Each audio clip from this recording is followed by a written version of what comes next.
वंदनात्म दोस्तों, वाक्षी के समृद्ध बात विजन के अंतर्गत मैं वरुण कुमार आपका हार्दिक अभिनंदन करता हूं। और बायोग्राफी की सीरीज़, ऑटोबायोग्राफी की सीरीज़ चल रही है। आज 3rd एपिसोड हम कर रहे हैं। तो मैंने अपनी कॉलेज लाइफ से शुरुआत करी थी और कॉलेज लाइफ से एक के अंदर तो हम आगे बढ़ने की कोशिश कर रहे हैं एक दिशा में, और एक एपिसोड हम पीछे की तरफ चलाएँगे। तो कॉलेज लाइफ के अंदर हम एंटर करते हैं। फर्स्ट ईयर जो था मेरा ग्रेजुएशन का जो रहा था वो मैंने बताया। आज मैं आपको सेकंड ईयर के बारे में बताऊंगा कि ग्रेजुएशन में जो सेकंड ईयर रहा था वो कैसा रहा था और उसमें क्या क्या लर्निंग्स थी जो मुझे मिली थी। तो जैसा मैंने बताया आपको, सेकंड एपिसोड के अंदर जब हो गया था, तो जब सेकंड ईयर मेरा आ गया था, फर्स्ट ईयर मेरा कंप्लीट हो गया था। जो सेकंड एपिसोड मैंने बनाया था उसमें मैंने बताया था। तो फर्स्ट ईयर जो है वो मेरा कंप्लीट हो गया था। अब सेकंड ईयर में हम एंटर करे थे जब मैं बी फार्मा कर रहा था अपना गुरु जम्बेश्वर यूनिवर्सिटी हिसार से।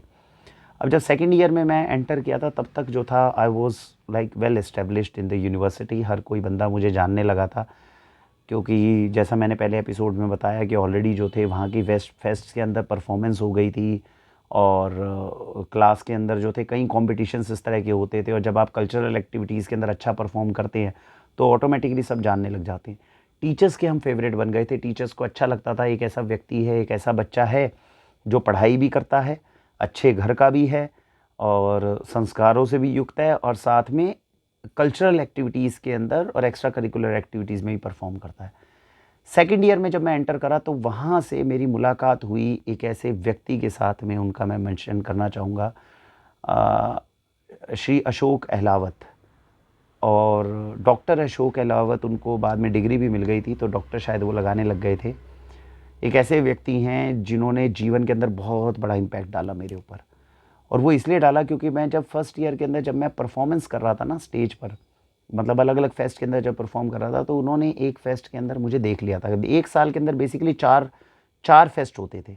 आप सोचिए, एक साल के अंदर पूरी यूनिवर्सिटी के अंदर आपको अपनी परफॉर्मेंस दिखाने के लिए 2 से 3 बड़े मौके मिलते थे। तो फर्स्ट ईयर के अंदर 2-3 बड़े मौक़ों में जब आपने दिया तो पूरी यूनिवर्सिटी में एक तरह से आपकी पहचान बनने लग गई।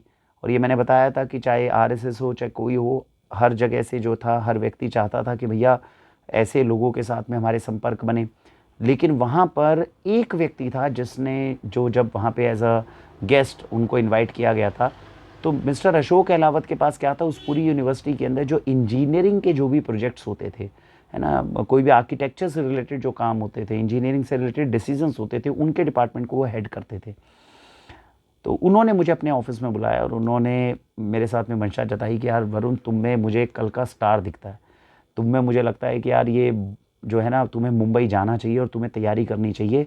तुम में है वो प्रतिभा जो मैंने स्टेज के ऊपर देखी है। और जब उन्होंने मुझे ऐसा बताया तो मुझे अच्छा लगा, क्योंकि यूनिवर्सिटी में शायद यार, मतलब एक तो होता है कि वैसे ही लड़के लोग ही आपस में सोच रहे होते हैं कि भैया नहीं तू कुछ कर सकता है, कुछ कर सकता है। एक होता है किसी टीचर को, किसी मैच्योर पर्सन को आपके अंदर वो प्रतिभा दिखे।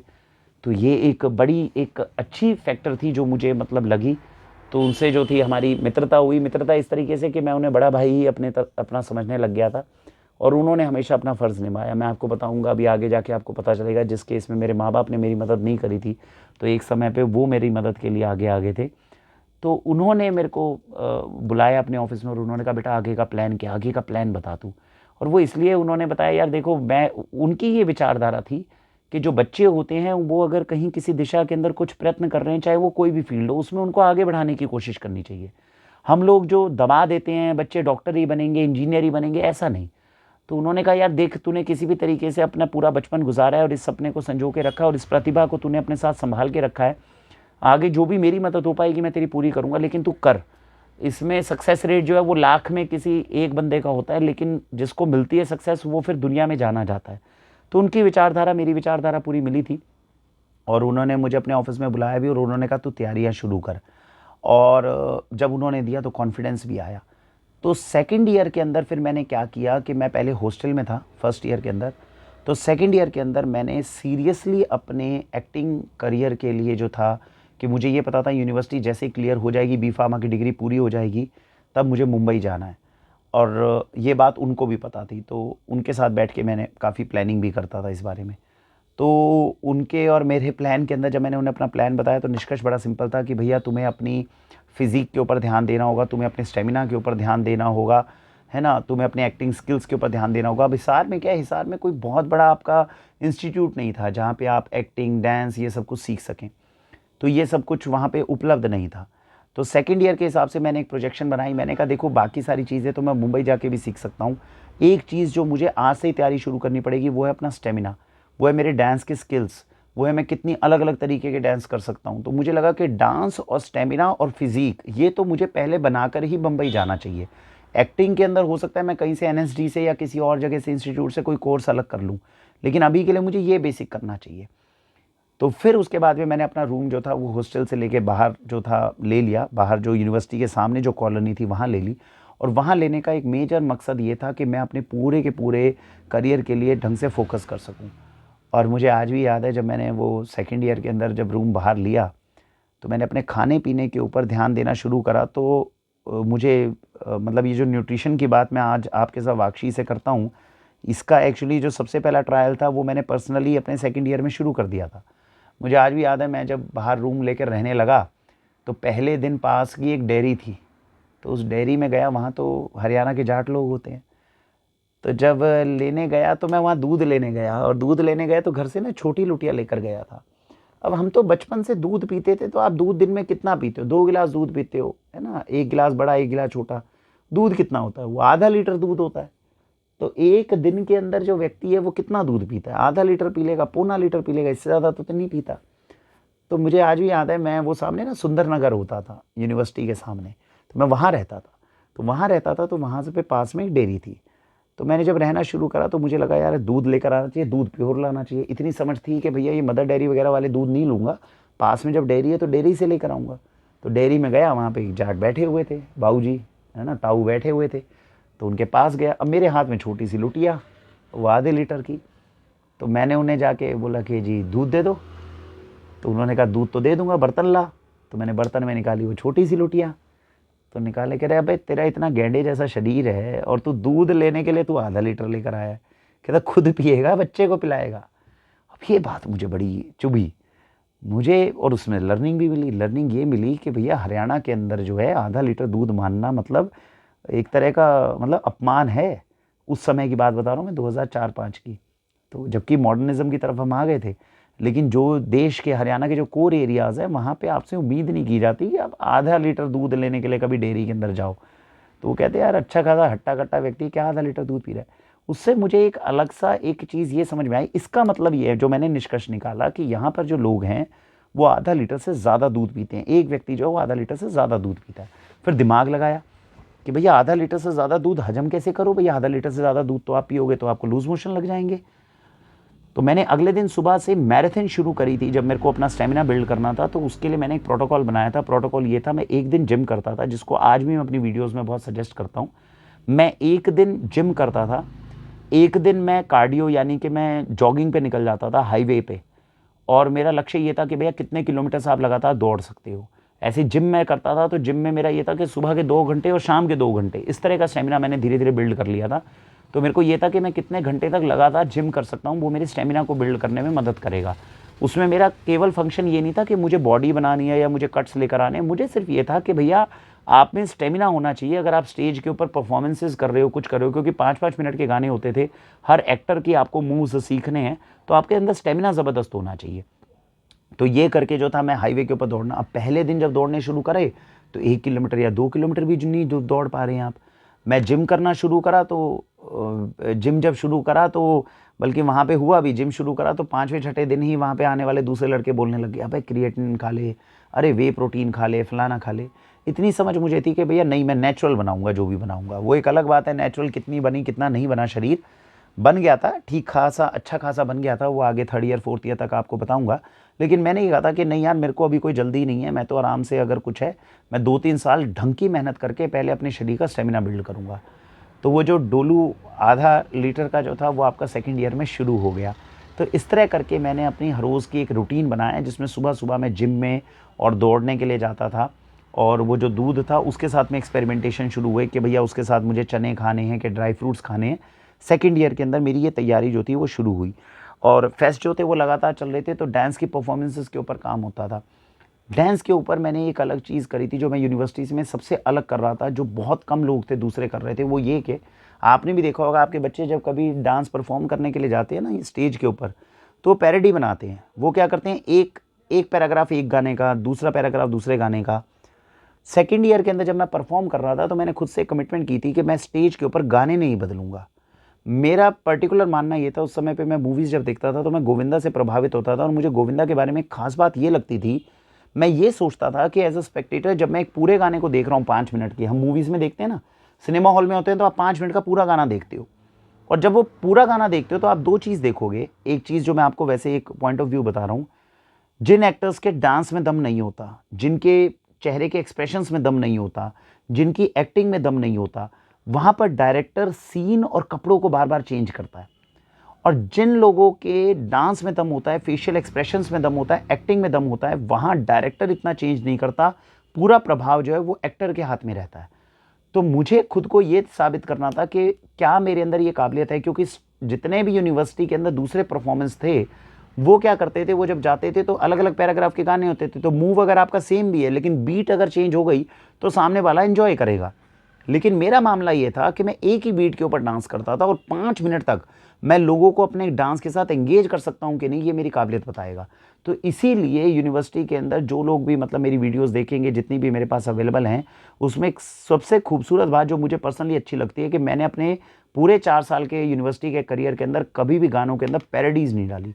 मैंने एक गाना उठाया और उस गाने पे शुरू से लेके एंड तक डांस किया, और उसके अंदर मैंने कोशिश करी कि भैया मैं इतनी शिद्दत के साथ उसको डांस करूं कि लोगों की आंख जो है वो बदल ना पाए, वो हर एक बीट के ऊपर ये उम्मीद करे कि अगली बीट पे ये बंदा क्या करेगा।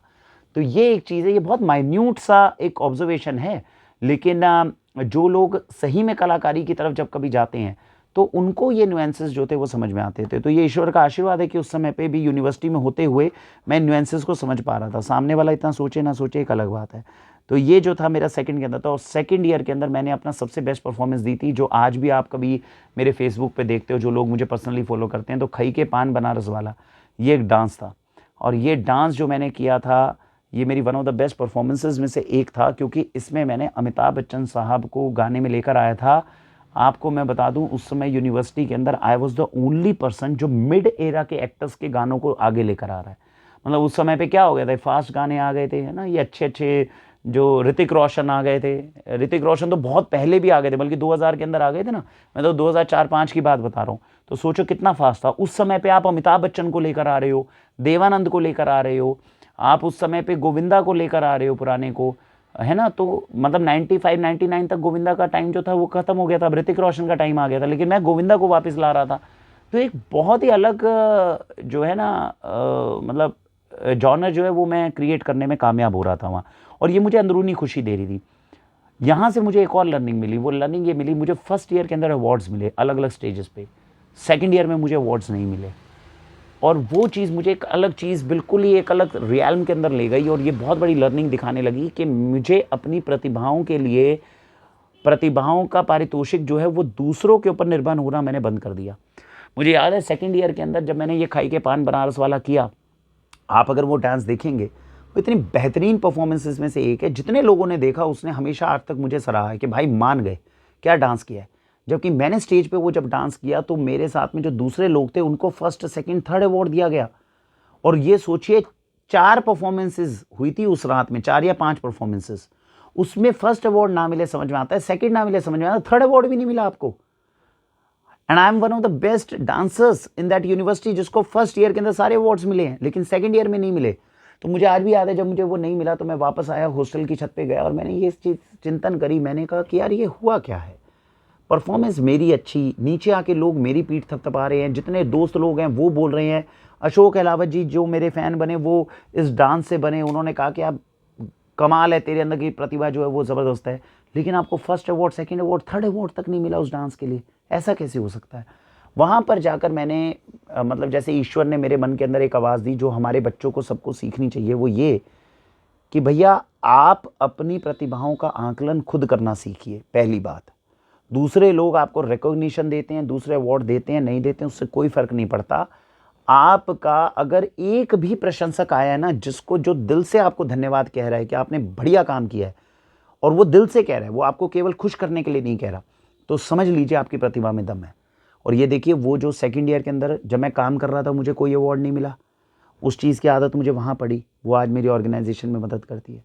मेरी वीडियो के ऊपर व्यूज़, कई कई व्यूज़ देखेंगे 100 भी नहीं हुए, 150 भी नहीं हुए, लेकिन ये चीज़ मुझे पर्टर्ब नहीं करती, ये मुझे परेशान नहीं करती, क्योंकि मुझे उम्मीद ही नहीं है कि उसके ऊपर व्यूज़ जो है वो 1 लाख हो जाए। जिन पे 7 लाख हो गए, अच्छी बात है कि यार चलो 7 लाख लोगों ने देखा, बढ़िया हो गया। लेकिन ये चीज़ हमें बच्चों को सिखानी चाहिए कि ये जो आज के समय पे हम ये जो वीडियोज़ के व्यूज़ के पीछे भाग रहे हैं ना, मेरे व्यूज़ बढ़ जाएँ, ज़्यादा से ज़्यादा लोग मुझे देखें, ज़्यादा से ज़्यादा लोग मुझे पसंद करें, ये चीज़ ईश्वर ने मुझे सेकंड ईयर ऑफ ग्रेजुएशन में सिखा दी थी। और उस दिन के बाद में मैंने दुनिया से ये उम्मीद नहीं करी कि दुनिया मुझे तारीफ़ करे या दुनिया मुझे अच्छा कहे। मैं खुद की नज़रों के अंदर खुद को अच्छा मानता हूँ कि नहीं मानता हूँ, ये मेरे लिए मैटर करना शुरू कर गया था। And that is the prime reason, अगर आप मुझे देखेंगे, मुझे खुद के ऊपर गर्व महसूस होता है।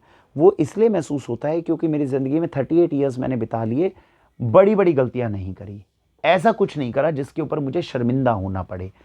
और ऐसा तो नहीं है कि मुझसे गलतियाँ नहीं हुई, गलतियाँ तो हुई हैं, लेकिन मुझे इस तरह की शर्मिंदगी कभी नहीं हुई। तो ये चीज़ मैंने लेसन जो था वो सेकंड ईयर के अंदर सीखा। और उसके बाद third year, fourth year awards नहीं मिले मुझे थर्ड ईयर में भी नहीं मिला, मुझे फोर्थ ईयर में नहीं मिला। लेकिन एक बात थी, there was just one performer जिसने हर 4 साल के अंदर स्टेज के अंदर सारे क्वालिफाइंग राउंड्स पार करके पहुंचा। There was just one performer जिसने हर तरह के जॉनर के डांसेस किए। मैंने फोर्थ ईयर में ऋतिक रोशन का डांस किया, सेकंड ईयर में अमिताभ बच्चन का किया, थर्ड ईयर में गोविंदा का किया, आप समझ रहे, और हर तरह के एक्टर्स की मिमिक्री करी। तो पूरी वैरायटी मैंने स्टेज के ऊपर करी। मास कम्युनिकेशन जो एंटरटेनिंग इंडस्ट्री का एक बहुत अहम पहलू माना जाता है यूनिवर्सिटी का, उसके जो सीनियर्स थे मेरे, वो मेरे बहुत बड़े फैन थे। तो ये चीज़ बताती है कि हमने अवार्ड जो प्रत्यक्ष रूप से दिखता है वो हमने कभी नहीं पाया, अप्रत्यक्ष रूप से मिलने वाली सारी चीज़ें, यश और कीर्ति जो थी वो मुझे मिली। और ये चीज़ एक बहुत अच्छा मेरे ऊपर जो थी चीज़ें करके गई। तो ये सेकंड ईयर के अंदर मेरा एक, जो मैंने आपको बताया कि रनिंग और ये सब कुछ मैंने शुरू करा, उसके बाद में और मैं बाहर रूम में आ गया था। उस समय पे क्या होते थे, मैं आपको एक और भी बात बताऊं, बहुत बच्चे होंगे छोटे जो शायद कभी इस वीडियो को देखेंगे, वो समझेंगे। जब उस समय पे हम डांस करते थे, आज तो क्या है कि डांस करते हैं तो आपके पास में सब कुछ आ गया, ये है ना, ये आपके ईयरपॉड्स आ गए और सब आ गए। उस समय हमें डांस करने में बड़ी दिक्कत होती थी। क्यों दिक्कत होती थी? देखिए, आप किराए के मकान पे रहते हो बाहर, अब डांस की परफॉर्मेंस की अगर आपको तैयारी करनी है और आप फोकस के साथ करना चाहते हो, तो आपके पास सबसे बेस्ट टाइम क्या है? या तो अर्ली इन द मॉर्निंग जब लोग ज़्यादा ना उठे हों, या फिर लेट इन द नाइट जब अंधेरा हो गया हो। तो मैं जिस जगह पे घर पे रहता था, वहाँ पर जो था नीचे, मतलब उनको शोर शराबा पसंद नहीं था, मैं ऊपर एक अलग कमरे में रहता था। अब वहाँ पर आप तेज़ म्यूज़िक नहीं चला सकते, तो आप डांस की तैयारी करोगे कैसे?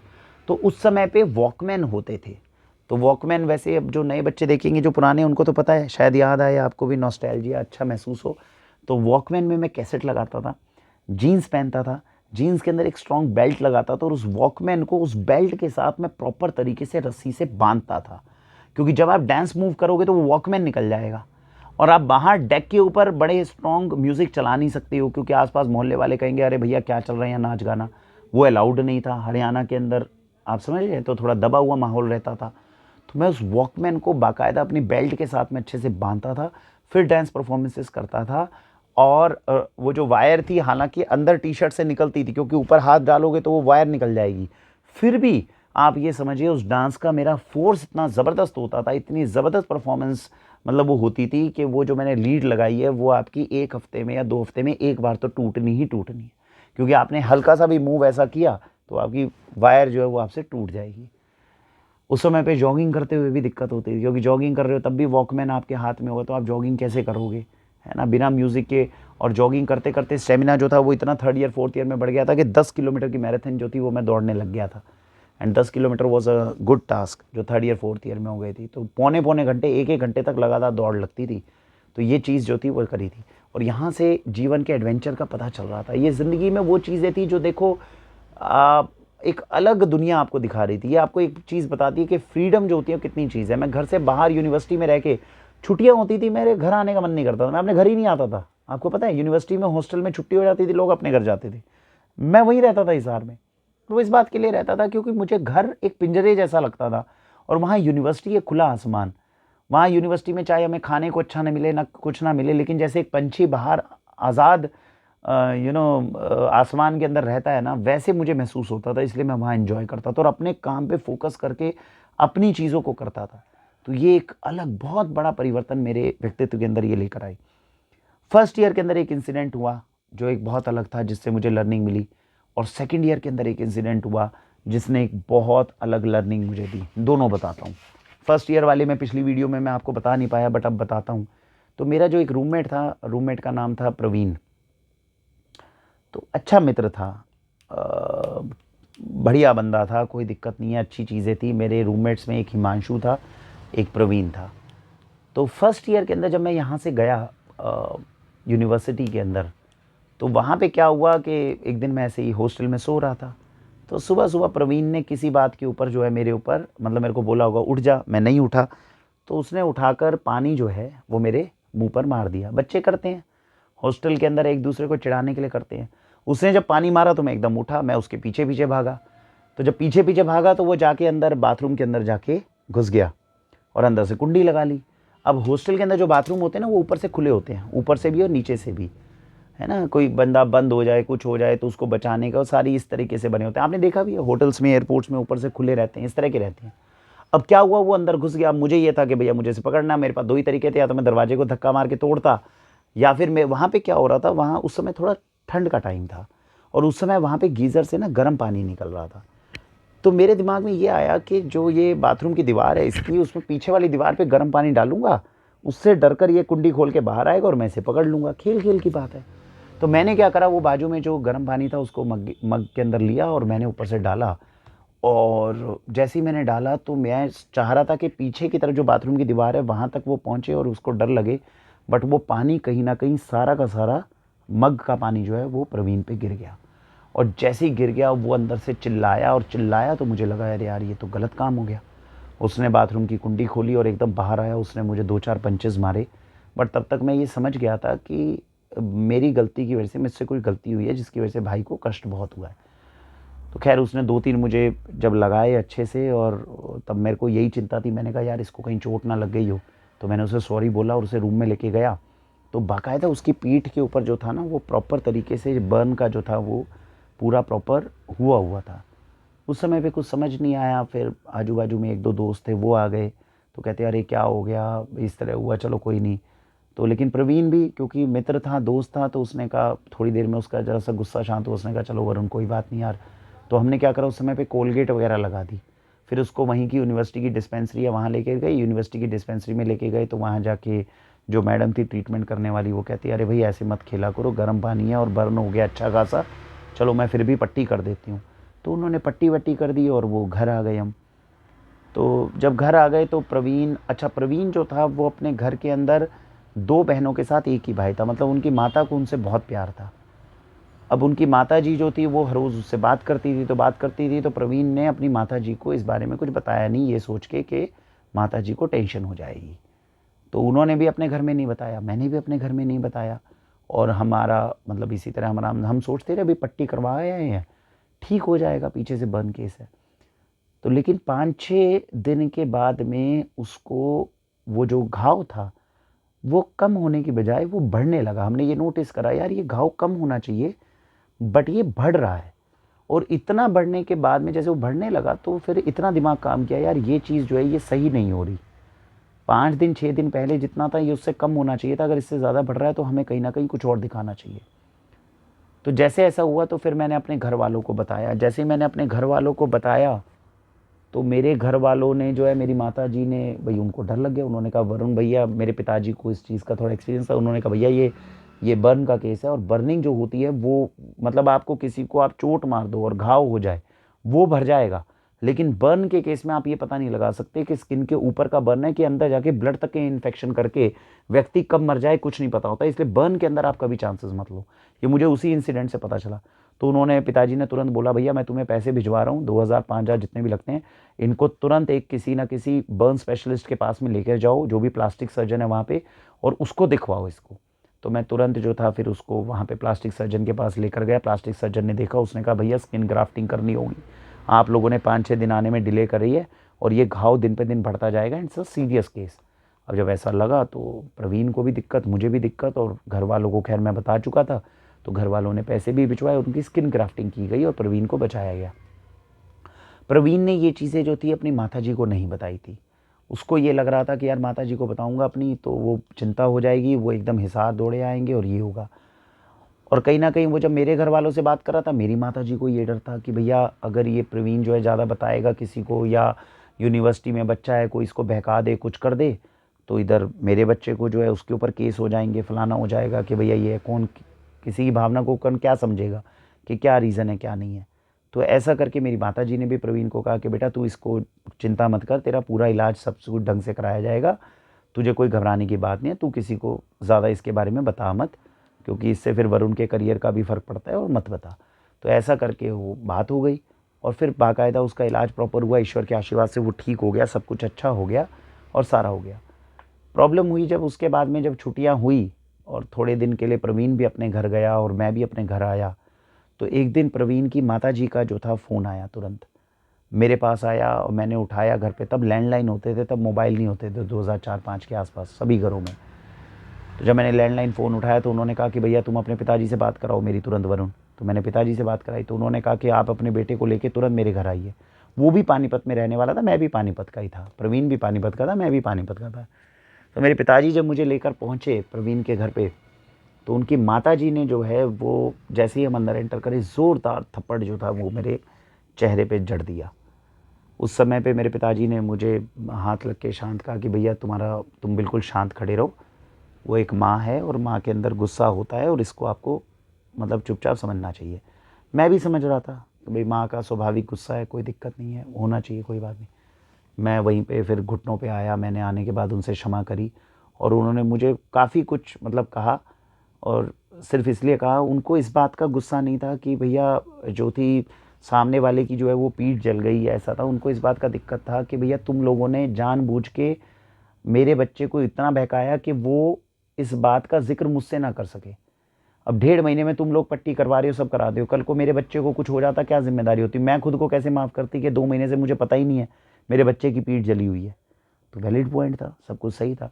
खैर मेरे पिताजी ने भी माफ़ी मांगी, हमने भी माफ़ी मांगी, और उन्होंने फिर ये कहा कि ठीक है अब आप आज के बाद में जो है आप दोनों साथ में नहीं रहोगे। वार्डन को उन्होंने चिट्ठी वगैरह लिखी कि प्रवीण दूसरे रूम में रहेगा और वरुण दूसरे रूम में रहेगा और आप आपस में संपर्क नहीं करोगे। ये मेरे ज़िंदगी के अंदर एक अलग एक्सपीरियंस बिल्कुल रहा, इससे लर्निंग मिली। और लर्निंग मुझे मतलब वैसे तो बहुत तरीके की रही कि भैया ठीक है, एक तो धैर्य रखना चाहिए और सब रखना चाहिए, और एक एक प्रभाव आपके जीवन के अंदर जो छोड़ के जाता है, उन प्रभावों में से ये एक रहा। तो फिर खैर प्रवीण वहाँ पे दूसरे अब उसमें हो गया। मुझे उसके बाद में जब हम यूनिवर्सिटी में वापस आ गए, यहाँ तक जो कुछ हुआ उससे मुझे कभी कोई खेद नहीं था, क्योंकि सब कुछ स्वाभाविक था। जो मुझसे हुआ मैंने जानबूझ के नहीं किया, जो प्रवीण का फ़र्ज़ था वो अच्छे से निभा रहा था कि भैया जब वरुण ने जानबूझ के नहीं किया तो उसे किस बात की दोषी मानी जाए, इस चीज़ को तो मिलके ठीक ही किया जा सकता है, और काफ़ी हद तक हमने ठीक भी कर लिया था। जो उनकी माताजी ने किया वो गलत नहीं था। इतना गुस्सा तो बनता है अगर किसी माँ को बेचारी को 1.5 महीने से ना पता हो किसी चीज़ के बारे में। फिर जब मैं वापस आ गया यूनिवर्सिटी के अंदर, तो यूनिवर्सिटी में आने के बाद में एक चीज़ हुई जो इस पूरे इंसिडेंट में थोड़ी मुझे गलत लगी, वो ये कि प्रवीण ने वापस आने के बाद में, भाई हो जाता है आपके घर वाले जब आपको बताते हैं इस तरह की चीज़ें कि भैया ऐसा है वैसा है, तो आपके दिमाग में मिसकंसेप्शन आ जाती है। तो सारे एपिसोड में तो प्रवीण ने मेरा एज अ मित्र बहुत साथ दिया था, बट जब वो वापस यूनिवर्सिटी गया तो उसने सब लोगों को कहना शुरू कर दिया कि यार वरुण को ऐसा हुआ, उसको तो मेरे को ऐसे करना चाह रहा था, उसके माता पिता मुझे ऐसे भड़काना चाह रहे थे, और उसने दूरी बनानी शुरू करी। उससे मुझे ज़्यादा आपत्ति नहीं हुई, लेकिन वो मुझे ठीक नहीं लगा। मुझे लगा कि हमारी मित्रता तो जो थी वो काफ़ी हद तक आगे बढ़ सकती थी, हम उसमें बहुत कुछ अच्छा कर सकते थे without having grudge in are mind for each other. But वो कहीं ना कहीं फिर उन्होंने जब इस तरह की चीज़ें शुरू कर ली तो मैंने कुछ रिएक्ट नहीं किया, लेकिन अपनी दूरी बना ली उनसे। तो ये चीज़ एक चीज़ ज़रूर सिखाती है कि मतलब कई बार हम बुरे नहीं होते, हम गलत नहीं होते, सामने वाला भी गलत नहीं होता। कई बार होता है ना कि भाई कहते हैं कि हम कुछ गलत बाई चांस हो भी जाए तो सामने वाले व्यक्ति की तुरंत मदद करिए, आप अपनी तरफ से पूरा फ़र्ज़ निभाइए। वो लोग कई बार, आपने बहुत बार जैसे रोड पे देखा होगा, कभी किसी व्यक्ति से कोई एक्सीडेंट हो जाए, वो उसकी मदद नहीं कर पाता, क्यों नहीं कर, जबकि आइडियली क्या होना चाहिए, अगर आपसे कुछ हुआ है तुरंत उस व्यक्ति को आप अपनी गाड़ी में बिठाओ, तुरंत हॉस्पिटल लेके जाओ और उसकी जाके मदद करो। लेकिन ये प्रकृति इतनी सीधे तरीके से काम नहीं करती।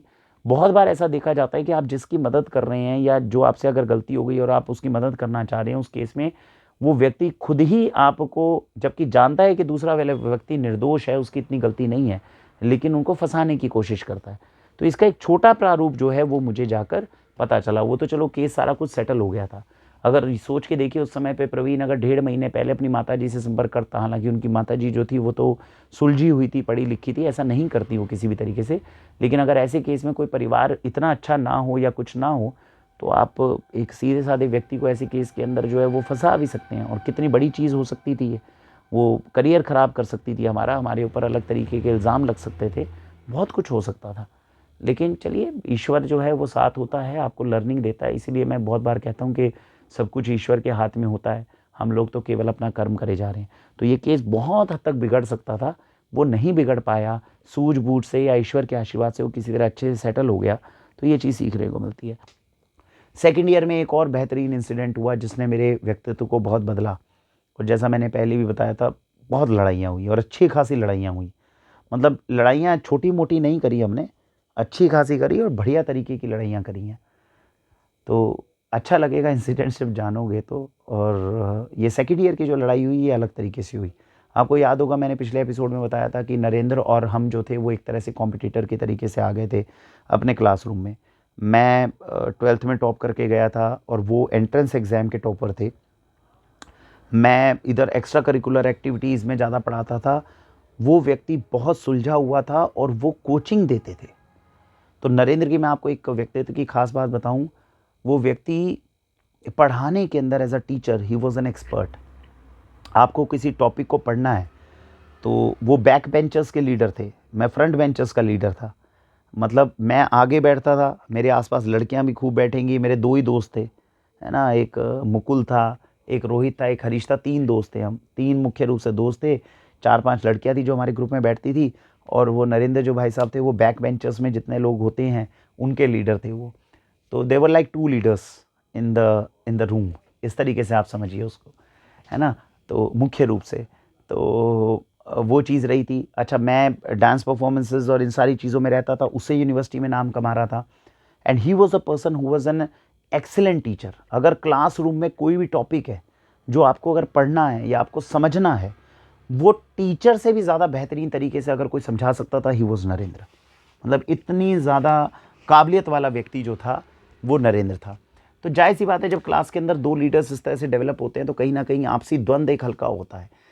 मैंने पहले भी बताया था, मुझ में ये द्वंद्व, मुझ में ये जो चीज़ है, ये भावना कभी आई नहीं। वो इसलिए नहीं आई क्योंकि मेरा फोकस ही बाहर की तरफ था। मतलब I was working as a Sachin Tendulkar, कि भाई जो अपने आप ही खेले जा रहा है, अपने रिकॉर्ड ही बनाया जा रहा है, और उसको तो 4 साल के बाद की टेंशन है। उसको पता है बम्बई में जाके मैंने धक्के खाने हैं। तो आप इधर की तरफ तो फोकस नहीं कर रहे। बट कहीं ना कहीं नरेंद्र के दिमाग में था कि यार मतलब मुझे आगे बढ़ना है, एंड जो इसको चीज़ें मिलती हैं वो इतनी नहीं है, वो थोड़ी टोन डाउन होनी चाहिए। वो कैसे, मुझे कैसे पता चला, वो सेकंड ईयर में आपको पता चलेगा। मैंने आरएसएस ज्वाइन किया हुआ था, उन्होंने एनएसयूआई ज्वाइन किया हुआ था। आज भी आप बीजेपी और कांग्रेस देखते हैं तो एक तरह से संघ जो है वो बीजेपी का समर्थक हो गया, और उन्होंने उसको काउंटर करने के लिए एनएसयूआई जो था वो ज्वाइन करी थी। तो ये जो है, फिर मैंने आपको बताया कि नरेंद्र का, उन्होंने एनएसयूआई, नेशनल, है ना, जो यूनियन ऑफ जो कांग्रेस की थी, national students union of India, ये कांग्रेस की एक है।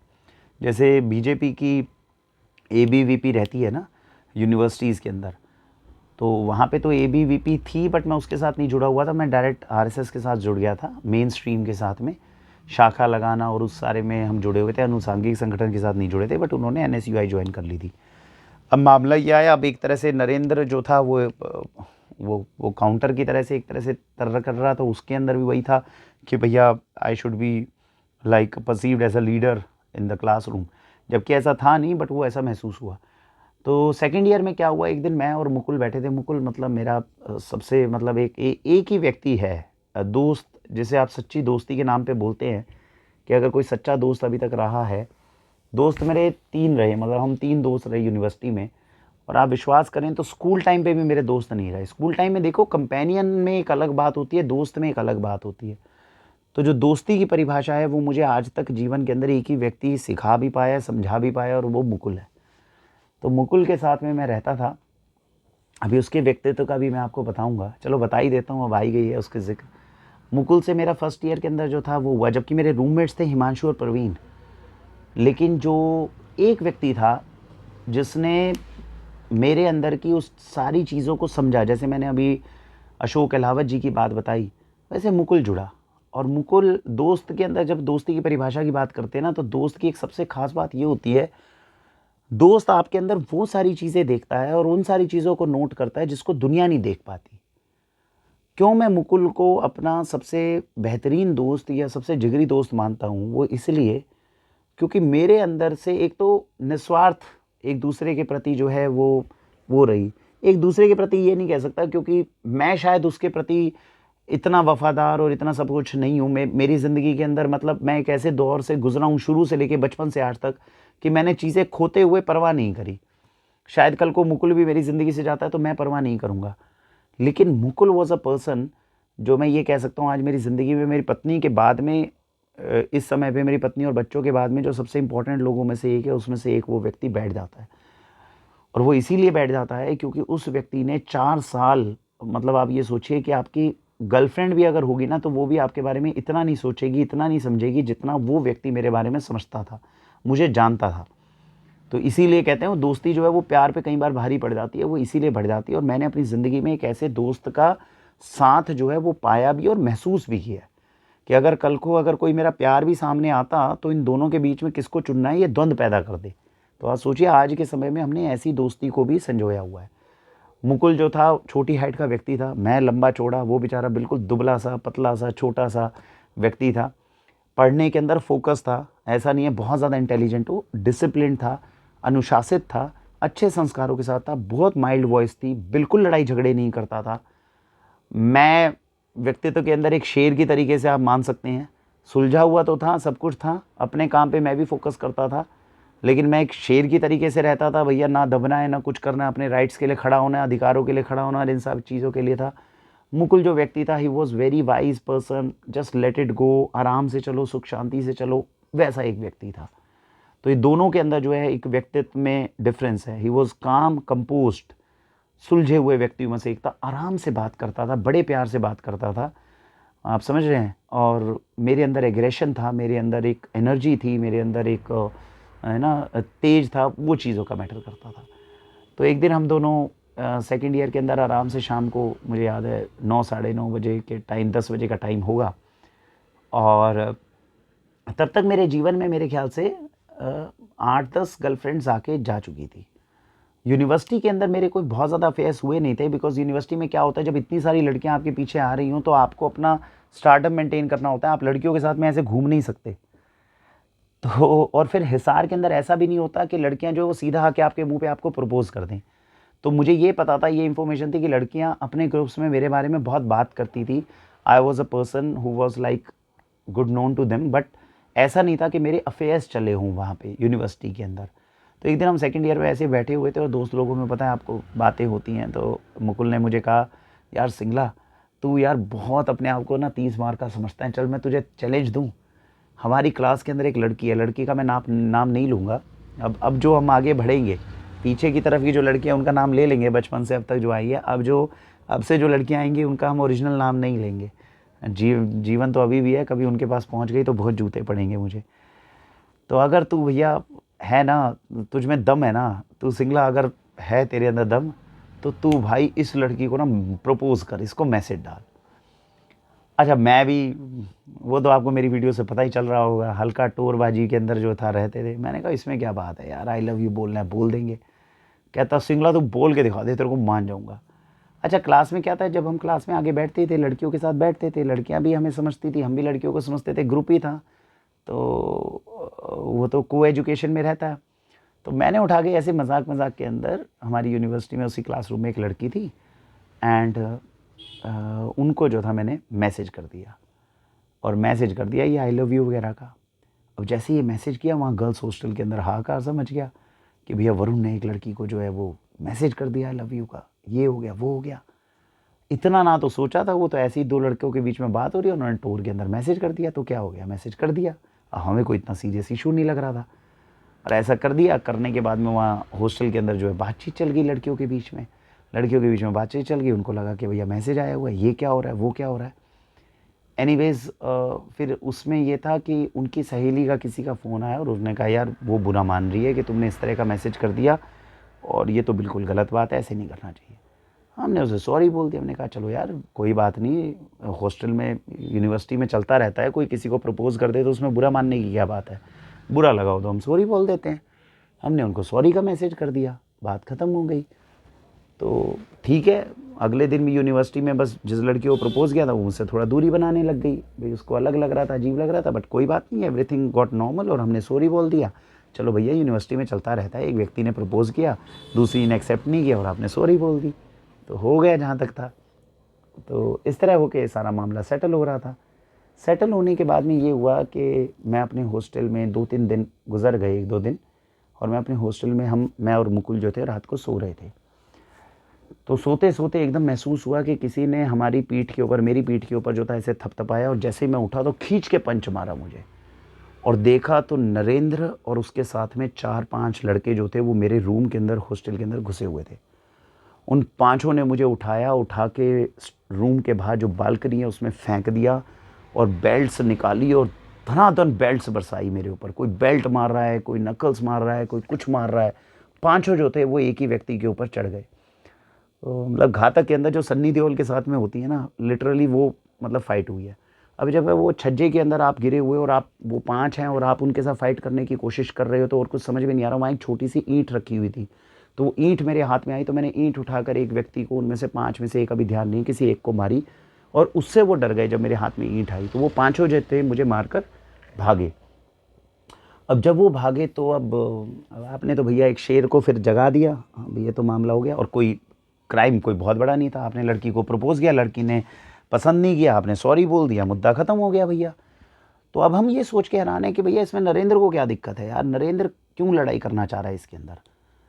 तो नरेंद्र ने अगले दिन जो है जब उससे पूछताछ हुई, मेरे सीनियर्स थे, है ना, तो उसी वक्त क्या हुआ कि जो मैं सेकंड ईयर में आ गया था ना, मेरे जूनियर्स भी आ गए थे। और अच्छी बात ये थी कि मैं केवल अपनी स्टार, मतलब अपनी क्लास के अंदर ही नहीं पॉपुलर था, यूनिवर्सिटी में पॉपुलर नहीं था, मेरे जूनियर्स के बीच में भी मैं बहुत पॉपुलर था। और जूनियर्स के बीच में इसलिए पॉपुलर था बिकॉज मेरा जो ग्रुप था, मैं, हरीश, रोहित, मुकुल, हम लोग जूनियर्स की रैगिंग नहीं करते थे, है ना, वो वैसी रैगिंग नहीं करते थे, अरे ये काम करो वो करो, आराम से बिठाते थे उनको, हंसी मजाक करते थे उनके साथ। मतलब हमारे साथ में हमारे जूनियर्स रहते थे, वो भैया बड़े मस्त रहते थे यार, ये सीनियर्स बिल्कुल बढ़िया है।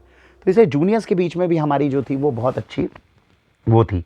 अब जैसे ही हॉस्टल में बात फैली कि भैया नरेंद्र और उसके दोस्त आए और वरुण सर को उठाकर जो है इस तरह से लड़ाई झगड़े हो गए, हॉस्टल तो पूरा इकट्ठा हो जाता है, तो पूरा हॉस्टल इकट्ठा हो गया। अब जितने मेरे हितैषी लोग थे हॉस्टल के अंदर वो सारे सीधा हम बाहर आए। बाहर आने के बाद में उन्होंने कहा भैया ये क्या मामला हुआ है, चलो नरेंद्र को सबक सिखाना है, और ऐसे कैसे हॉस्टल के अंदर आके ये फलाना कर गया, और ये तो केस बनेगा और ईंट का जवाब पत्थर से दिया जाएगा। तो प्रॉपर वो जो मतलब गैंग वॉर टाइप होती है वैसी चीज़ हो गई। और तब तक रुतबा भी अच्छा हो गया था यूनिवर्सिटी में मेरा, तो सारे लोग जो है वो साथ में खड़े हो गए, and we were like 30 and 40 people, जो पूरे हम वहाँ पे इकट्ठे हो गए थे, जो नरेंद्र के खिलाफ मोर्चा खोलना चाहते थे। पर नरेंद्र इससे ज़्यादा तैयारी करके आया हुआ था। वो 5 लोग बाहर से आए थे, वो बाहर रूम लेके रहते थे, और उस समय उसमें कुछ दिन के लिए, मतलब मैं भी बाहर रहता था बट मैं हॉस्टल के अंदर उस समय पे आया हुआ था। क्या होता है, बाहर आप रूम लेके रहते भी हो ना, तब भी हॉस्टल के अंदर मेरा रूम अलॉटेड था। मैंने आखिरी के 6 महीने में बाहर रहना शुरू कर दिया था थोड़ा, तो लेकिन रूम मेरा प्रॉपर अलॉटेड था हॉस्टल के अंदर। थर्ड ईयर जब हुआ था तब मैं प्रॉपर पूरा 100% बाहर रहने लग गया था। अभी तो मैं थोड़ा बाहर रहता था, थोड़ा अंदर रहता था, इस तरह से रहता था मैं, है ना। तो दोनों तरफ बाहर भी रूम ले रखा था और हॉस्टल में भी रहता था मैं, इस तरह से रहता था काम। तो जब हुआ तो नीचे हम नीचे इकट्ठे हुए, तो मेरे जो जूनियर्स थे वो भी लेकर आए अपने कमरों में से, रोड वगैरह लेकर आए। कहते भाई साहब आज लड़ाई झगड़ा होगा भैया, आज खींच देंगे, ये कर देंगे वो कर देंगे, सूझबूझ के साथ में। फिर मैंने ये चीज़ बोली जब सारे लोग इकट्ठे हो गए, कहते वरुण सर आप बताओ, सीधा बाहर जाके अटैक करते हैं, कोई दिक्कत नहीं, जहाँ पे होगा नरेंद्र को वहीं पे मारेंगे। तो इतनी बुद्धि मेरी काम कर रही थी। मैंने कहा देखो भैया, वो अगर आके मार के गया है तो उससे पहले फ़ोन पे बात करो, समझ नहीं गया वो क्यों मार के गया, पहले उससे ये पता करो भाई हमारी गलती है क्या गलती है। तो जब नरेंद्र को फ़ोन मिलाया गया तो नरेंद्र ने सीधा कहा कि भैया ये बच्चों वाली हरकतें कुछ नहीं चलेंगी, जिस लड़की को तुमने छेड़ा है वो मेरी मुँह बोली बहन है। तो बेसिक है, मुँह बोली बहन तो क्या आती है, अब क्लास के अंदर वो हमारे साथ बैठती है, तेरे से बात नहीं करती है, तेरी मुँह बोली बहन कैसी हो जाएगी। बट इट वॉज सिंपली, मुझे समझ में आ गया कि ये बेसिकली एक अंदर का एक जो इगोइस्टिक फैक्टर था जिसको वो सेटिस्फाई करना चाहते थे, क्योंकि बहन कहाँ से हो गई और ये सब कुछ तो कहने की बातें हैं, तो ये कुछ नहीं है। उसी के साथ नरेंद्र ने चैलेंज कर दिया कि अगर तुम में इतना ही लड़ने का जोश है तो बाहर आ जाओ, चौधरी ढाबे पे हम मिलेंगे। तो फिर मैंने कहा कि भैया अगर वो चौधरी ढाबे पे बुला रहा है, इसका मतलब बाहर की वो तैयारी कर रहा है। हॉस्टल के अंदर और यूनिवर्सिटी के अंदर हम लोग सुरक्षित हैं। कोई आके अगर मार के भी जाता है ना, तो उसमें प्रॉपर दूसरे व्यक्ति पे केस बन सकता है। आप एक बार यूनिवर्सिटी और हॉस्टल से बाहर निकल जाओ, बाहर सड़क पे आपके साथ कुछ होता है तो यूनिवर्सिटी और हॉस्टल की जिम्मेदारी खत्म हो जाती है। तो ऐसा करके हमने 2 लोगों को बाइक पे भेजा। हमने कहा जाके एक बार देख के आओ चौधरी ढाबे पे बेसिकली तैयारियाँ क्या कर रखी है उन्होंने। तो जब मेरे 2 जूनियर्स गए वहाँ पे, जाके चेक करके आए, तो उन्हें पता चला कि भैया तलवारें वगैरह सब कुछ रखी हुई है। मतलब उस रात अगर हम 25-30 बच्चे बच्चे ही लोग ही थे, अगर हम बाहर चले जाते वहाँ चौधरी ढाबे पे, तो उस रात जो थे कुछ भी हो सकता था। और उस समय का मैं आपको हिसार का माहौल बता रहा हूँ कि हम गुरु जमेश्वर यूनिवर्सिटी में थे और बाजू में हरियाणा एग्रीकल्चर यूनिवर्सिटी थी। हरियाणा एग्रीकल्चर यूनिवर्सिटी में उन 2 सालों के अंदर कम से कम 2 से 3 प्रॉपर मर्डर्स हो चुके थे। वहाँ पे मतलब गोलियाँ चल चुकी थी। तो ये चीज़ आज के समय में देखने में बड़ी अजीब लग रही हो कि भैया कहाँ रहते थे तुम, जहाँ यूनिवर्सिटीज़ में ऐसे काम होते थे। बट लिटरली उस समय पे हरियाणा की ये स्थिति थी। और गुरु जम्बेश्वर यूनिवर्सिटी सबसे ज़्यादा सुरक्षित यूनिवर्सिटीज़ में से एक मानी जाती है जी, जो अपने इस तरह के जो अपराजिक तत्व हैं उनके ऊपर जो है थोड़ा सा शिकंजा कसने में कामयाब हुई थी। वरना हरियाणा एग्रीकल्चर यूनिवर्सिटी में तो इट वाज नॉट पॉसिबल, पूरी खुली गुंडागर्दी चलती थी। तो जैसे ही हमें वहाँ पे पता चला, फिर मैंने तुरंत अपने जूनियर्स को और जो भी वहाँ पे मेरे काउंटर्स थे, मतलब साथ में थे कंपेनियंस सेकंड ईयर वाले, हम फर्स्ट और सेकंड ईयर वाले सारे लड़के थे, मैंने उन्हें कहा तुम जाके सो जाओ, इसका हम ऑफिशियल इंतज़ाम करेंगे। अब मैं समझ गया था कि बाहर अगर वो व्यक्ति जो है, और वो बाहर जो तलवारें लेके खड़े थे वो लोग कौन थे। वो कोई बच्चे तो हो नहीं सकते जो तलवारें निकाल के लाए हैं। वो प्रॉपर कांग्रेस के जो स्टूडेंट्स यूनियन के लोग थे वो थे। तो बाहर के ऐसे लोगों के साथ में जो था नरेंद्र की दोस्ती बेसिकली एक तरह से हो गई थी। तो मुझे इतना समझ में आ गया कि अगर मैं इस चीज़ को काउंटर करना चाहता हूँ तो ये काउंटर करने के तरीके अलग होंगे। तो सबसे पहले तो मैं उसी हालत के अंदर जाके मैंने वार्डन के पास अपने जूनियर्स और सारे जो सेकंड ईयर के स्टूडेंट्स थे उनके साथ जाके एक ऑफिशियल कंप्लेंट लिखवाई कि भैया इस तरह से हमारे ऊपर हमला हुआ है, इसकी इन्वेस्टिगेशन होनी चाहिए। वार्डन ने उसको कंप्लेंट को रजिस्टर कर दिया। और तुरंत मैं फिर वहाँ से, क्योंकि हॉस्टल के अंदर रहना अब आपके लिए नुकसानदायक था, क्योंकि अगर नरेंद्र इस तरह मार के गया है तो वो कभी भी दोबारा भी आ सकता है। और अब उसे ये पता है कि इन लोगों को पता है कि हमारी पावर क्या है, तो वो हावी भी हो सकता है। वहाँ पर मैं तुरंत फिर गया आरएसएस के कार्यालय में। और ये चीज़ बचाती है कि अगर हम अपने बच्चों को बाहर कहीं हॉस्टल भेजते हैं, हम तो लोग सोचते हैं कि संगठनों से बच्चों को क्यों जोड़ना, क्यों नहीं जोड़ना। उस रात जब मैं वहाँ पे था, मैं तो अपने घर से कम 4 घंटे की दूरी पे था। तो कौन मेरे को एकदम बचाने आता या क्या चाहता। और मैंने अपने माता पिता को कभी परेशान ज़्यादा करके और मदद मांगने वाला सिस्टम ही नहीं था, क्योंकि हम तो अग्रवाल थे। बनिए तो वैसे इन चीज़ों के अंदर वो तो मुझे यूनिवर्सिटी से निकाल कर वापस अपने घर में रख लेते जब उन्हें पता चलता कि इस तरह के लड़ाई झगड़े हो रहे हैं, भैया ये लड़का हमारा इस तरह की लड़ाई झगड़े कर रहा है। उनके पास इन्फॉर्मेशन तो पहुँचती थी, बट बाद में पहुँचती थी जब तक सारी चीज़ें सेटल हो जाती थी। तो मुझे ये पता होता था कि भैया, मैंने कहा ये मामला जो है घर में तो नहीं बताएंगे हम। तो मैं वहाँ से सीधा निकला फिर अपने आरएसएस के कार्यालय में, जो हिसार का हमारा कार्यालय था। और मैंने वहाँ जाके बताए, वहाँ पर हमारे एक प्रचारक थे, तो उनका भी नाम नहीं बताएंगे अभी। तो वो भी प्रचारक का बहुत हमारे ऊपर आशीर्वाद रहा। तो एक तो प्रचारक थे जिनका मैंने नाम बताया था, सुभाष जी। तो वहाँ क्या होता है, वो होती है जैसे नगर प्रचारक हैं, नगर के ऊपर विभाग के प्रचारक हैं, जिला प्रचारक हैं। तो वो उस समय पे जिला प्रचारक थे उस समय पे वहाँ पे। तो उन्होंने जो है देखा और उन्होंने सारी बात समझी। तो मैंने उन्हें बताया, भैया इस तरह से अटैक हुआ है मेरे ऊपर और क्या करना चाहिए, मुझे मार्गदर्शन दीजिए। तो उन्होंने कहा, मार्गदर्शन क्या देना, तुम कहीं नहीं जाओगे, तुम हॉस्टल और तुम बाहर नहीं जाओगे, तुम यहीं कार्यालय में रहोगे। और ये समझिए 2004-05 की बात है। आरएसएस का कार्यालय जो होता था, मतलब वहाँ पर किसी भी राजनीति का कोई भी व्यक्ति, किसी भी पार्टी का, उसमें इतनी हिम्मत नहीं है कि वो कार्यालय में घुस के कुछ भी कर सके। तो उस समय पे हमारे एग्ज़ाम्स चल रहे थे। सबसे इसमें टफ बात ये थी कि हमारे एग्ज़ाम्स चल रहे थे। तो जब एग्ज़ाम्स चल रहे थे तो मैं वहाँ कार्यालय के अंदर गया और संघ के कार्यालय के अंदर जाकर वहाँ पे रहा। तो उन्होंने सीधा मुझे बोला, जिला प्रचारक ने, कि आप अपनी तैयारी यहाँ करिए, हमें बस ये चीज़ है कि आप अपनी तरफ से गलती ना कर रहे हो। आपने अपनी तरफ से गलती नहीं करी, आपने किसी के साथ गलत नहीं किया। अगर अगलों ने गलती की है तो उसकी सज़ा वो भुगतेंगे। मुझे संघ ने एक चीज़ ये सिखाई है।